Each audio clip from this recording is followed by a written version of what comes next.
పాత బస్తీ అభివృద్ధి బీజేపీతోనే సాధ్యమన్నారు హైదరాబాద్ బీజేపీ ఎంపీ అభ్యర్థి డాక్టర్ మాధవిలత. ఎన్నికల ప్రచారంలో భాగంగా మలక్పేట నియోజకవర్గంలో ఇంటింటికి తిరుగుతూ కమలం గుర్తుకు ఓటు వేయాలని కోరారు. ఓవైసీ బ్రదర్స్ రెచ్చగొట్టే వ్యాఖ్యలు చేస్తూ ఓట్లు దండుకునేందుకు కుట్ర పన్నుతున్నారని ఆరోపించారు.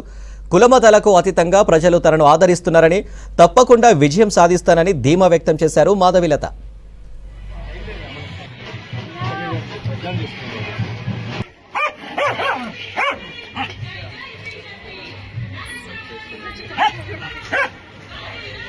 అరే చెప్తే వినాలేనా కొంచెం అన్నా చెప్తే వినాలంటే ఇప్పుడు నాకు ఓటు రాదు ఎట్లా?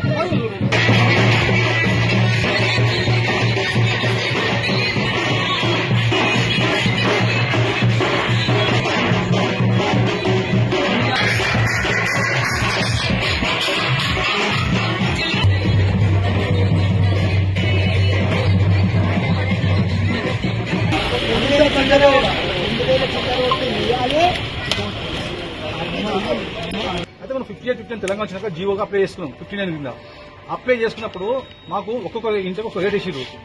10% ఒక ఇష్యూ, 25% ఒక ఇష్యూ. కనీసం అమౌంట్ కట్టుకుంటాం, అందరం సేమ్ ఇవ్వండి.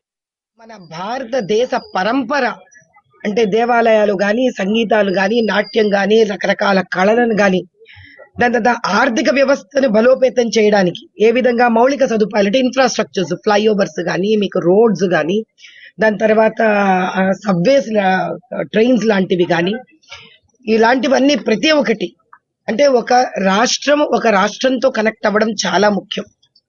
ఒక డిస్ట్రిక్ట్ తో కనెక్ట్ అవ్వడం చాలా ముఖ్యం. ఒక హైటెక్ ఒక సిటీ కూడా మెగా సిటీ అవ్వాలంటే రోడ్డు ఒక ప్రాంతం నుంచి ఇంకో ప్రాంతాన్ని కనెక్ట్ అవ్వడం చాలా ముఖ్యం.